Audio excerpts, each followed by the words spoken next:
Okay, today I'm going to talk about using a potted plant as a prop to teach successful parenting. This could really be for any kind of parenting situation. Um, a potted plant is a good metaphor. It seems so simple, but it really contains all the elements of successful parenting, but also shows how when you get into extremes, you get into dysfunction. Um, but elusively simple, I would say. So let's explore what a plant needs. Right? What does a basic plant need? Well, it needs sunlight. It needs water. It needs a pot in the beginning, and it needs to be pruned when you get too many either weeds, or you can get overgrowth in certain circumstances. So, on a parenting level, these kind of mimic things people need to grow. You got the sunlight, you could imagine as being affection. The water, you could imagine being empathy. Um, the pot is kind of like a boundary system for like you'd want to you use a pot to hold in moisture, to hold in nutrients, to control the environment, but it's control in order to add growth. And pruning, anything wasteful, you might want to kind of prune from the person's behavior. So if the child's just playing video games all day long, 24/7, you might want to cut that out a little bit. Prune that behavior, you could say. Just kind of limit that. Because it could be being destructive. He could be getting diabetes. His social life could be limited. So you kind of want to limit that behavior, but the purpose is to encourage growth. So that's the general thing that a plant needs. That's what a child needs to grow. But it also shows how you can get out of line. So any one of these basic parenting actions, when done to excess, is destructive. There's this Chinese saying, too much of a good thing is a bad thing. Right? So it deals with the kind of parenting paradox. So sunlight, too much sunlight, if you, it's good to be accepting and good to be loving and affectionate. But if that's all you're doing, and you're always approving, and you're always,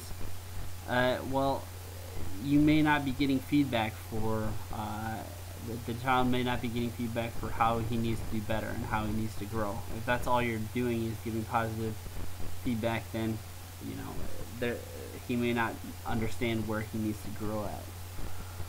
So, you can get, there's a line between caring and coddling, I talk in parenting, successful parenting. So on one level, looking out for the child's interests is good.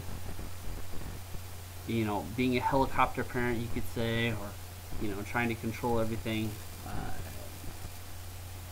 trying to do every little detail, handle every detail in the child's life. That's called, we can call that overprotection. You can call that caring becomes coddling at some point. So in the plant model, that's when the sunlight turns into a sunburnt plant, like a dried out plant. So that's when too much of a good thing becomes a bad thing.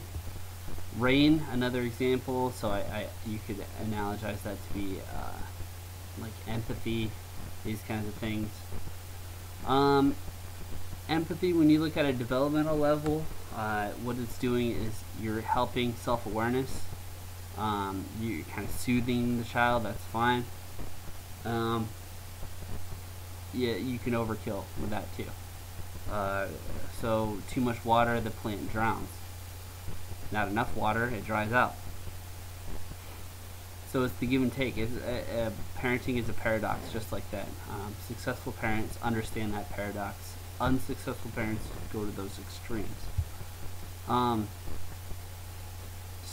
You know, too much empathy and you get kind of like an oversensitive child almost. Like you're vulnerable to every situation. Empathy helps with self-awareness, but if all you're doing is feeling sorry for themselves, you know, the pity can turn into a child that just constantly feels sorry for himself. Boundaries is another example. So at a certain point, the plant needs to be protected, hold in moisture, hold in nutrients, keep out bugs.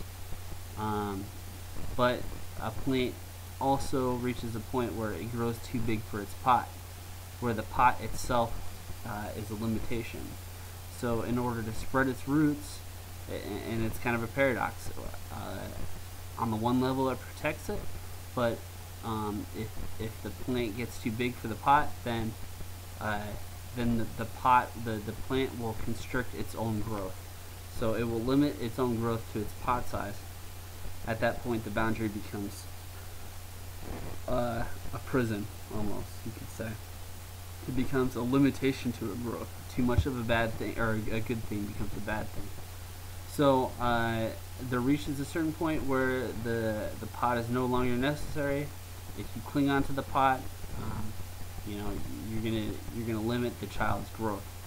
So this is kind of like a clingy parent, a parent, you know, going through the quote-unquote empty net syndrome, these kinds of things. And these are more masculine. The pot and the pruning shears, these are more masculine elements of a challenge, of a limitation, saying no. These are generally more masculine qualities. It's a stereotype, but it also mimics brain function. Like, men are more apt to say no, more able to work within the no parameter, the limited, because that's the logical mind dominance. Women are more oriented towards the yes oriented, so giving things like empathy, acceptance. So the water and the sunlight, that kind of mimics the feminine side of things. But, you know, both parents have to give both, and also, but there should be a balance, and both these elements should be kept in balance too. But I mean, you can go to pruning. You know, pruning can get out of line as well. You know, if all you're saying is no and all you're doing is limiting things, you can easily not cut waste. You can cut away fruit. You can cut away value.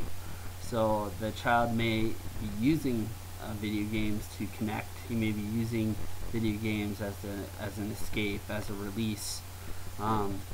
So there can be positives and negatives in any situation. So, you know, you could always be careful about using the pruning, using the boundaries. The pot's too small, and this is really reflective of the parents' growth. They can only manage their child as much as they can manage themselves. You know? So when you get into abusive situations, it's kind of over pruning almost of a plant. So, you know, my own father just constantly jumping all over me, and every little thing, it was constant criticism, and everything I did was wrong, and I mean, you know, literally. So this is over-shearing, you could say. And if it goes to a physical level, then, you know, it's going to be overdone on that level too. It's a use of corporal punishment, but it's excessive. And this can be done even just on an emotional level, as you're managing the emotional dynamics of a family. Overkill is, you know, goes into discipline. Strong boundary goes into abuse when it's overdone. So that's how these things get out of line.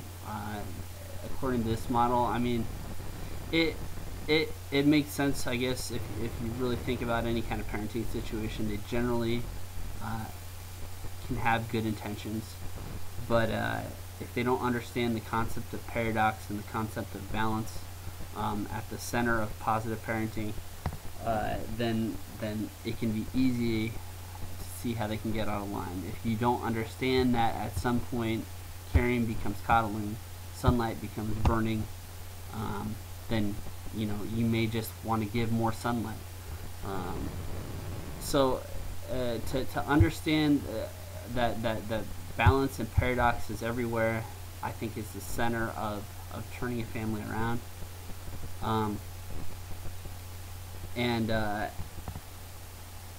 understanding that paradox brings can roll an abusive parent back into more of a disciplinary, a strong boundary disciplinary role, can roll back an overprotective mother, or it would be usually the mother, into from sun burning to just sunlight, from drowning a plant to just watering it.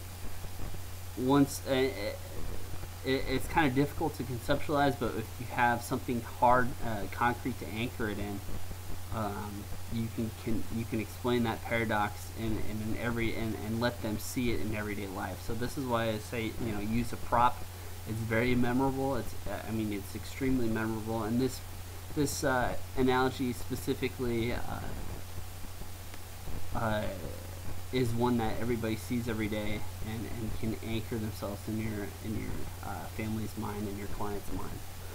So that's the reasoning between for using the potted plant as a prop to teach successful parenting.